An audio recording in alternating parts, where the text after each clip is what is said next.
So what do residents and other stakeholders think about the newly declared state of a public emergency? TVJ's Shamela Pullen has that angle of the story. Police and soldiers searching vehicles in sections of the corporate area now under a state of public emergency. Citizens too doing routine activities. For we're comfortable, we can walk all about. We don't have to walk and look back and hear shot and a duck.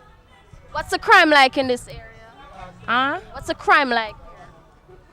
Gunshot, wanted man, gunman. Every night? Yeah. For me, I don't have a problem because a peace medium like when the community run good.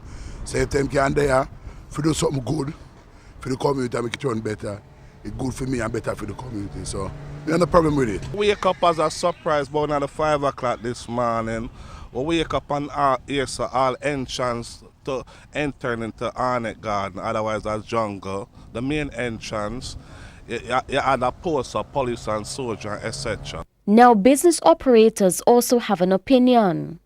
Clubs at fast food restaurants now have to open at 7 a.m. and close at 9 p.m.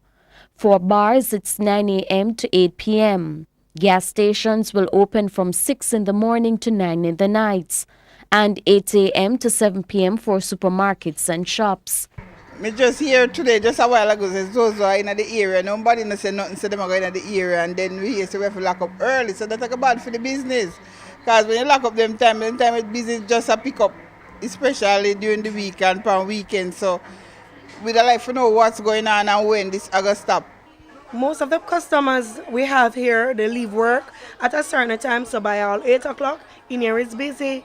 So it's going to be real hectic for us now because no sale, poor sale.